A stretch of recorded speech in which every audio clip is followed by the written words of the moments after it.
warahmatullahi wabarakatuh. Kami dari kelompok 5 ingin mempresentasikan tentang IoT. Yang pertama ada sejarahnya. Secara singkat, Internet of Things bisa dibilang adalah di mana benda-benda di sekitar kita dapat berkomunikasi antara satu sama lain melalui sebuah jaringan seperti internet. Ide awal Internet of Things pertama kali dimunculkan oleh Kevin Ashford pada tahun 1999 di salah satu presentasinya. Kini banyak perusahaan besar mulai mendalami Internet of Things. Sebut saja Intel, Microsoft, Oracle, dan banyak lainnya. Banyak yang memprediksi bahwa Internet of Things adalah the next big time. Di dunia teknologi informasi, hal ini karena Internet of Things menawarkan banyak potensi yang bisa digali. Contoh sederhana dari Internet of Things misalnya adalah kulkas yang dapat memberitahukan kepada pemiliknya via SMS tentang makanan dan minuman apa saja yang sudah habis. Salah satu yang menyediakan program ini adalah Intel dengan IoT developer program mereka.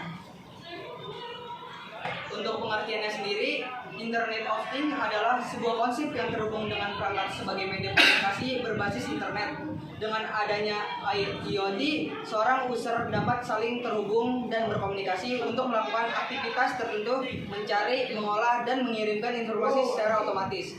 Kemajuan teknologi dan kemudahan komunikasi pada zaman ini tidak terlepas dari peran Internet of Things. Sebuah konsep yang menghubungkan antara dunia digital dengan aktivitas manusia ini sangat memudahkan aktivitas manusia. Alat-alat komunikasi dan teknologi yang menelpon menggunakan saat ini merupakan gabungan dari beberapa sistem yang terhubung dengan IoT.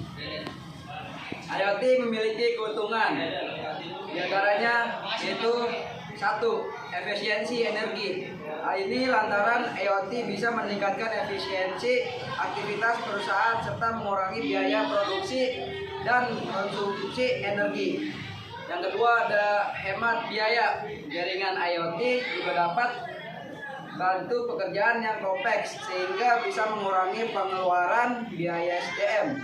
Dengan begitu, sebuah perusahaan atau individu tidak perlu lagi mengeluarkan biaya. Yang ketiga, ada produktivitas meningkat.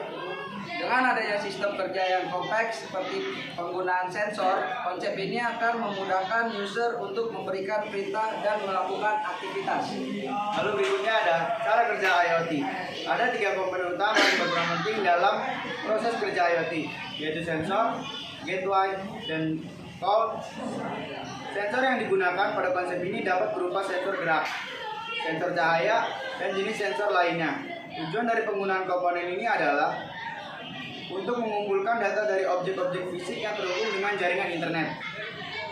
Setelah sensor berhasil mengumpulkan data tersebut, komponen gateway berfungsi untuk mentransmisikan data di cloud atau internet yang terhubung.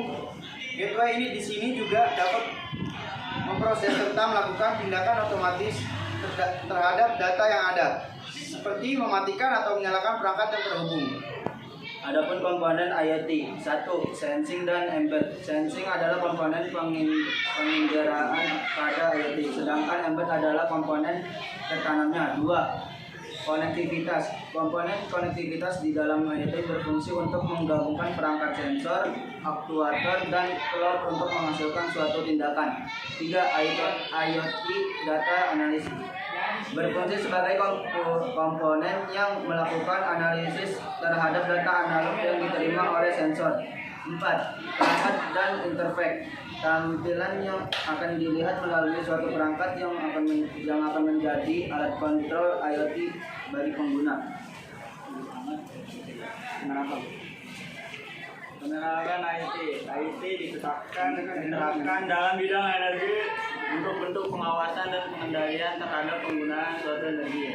Berikut adalah beberapa contoh penerapannya. 1.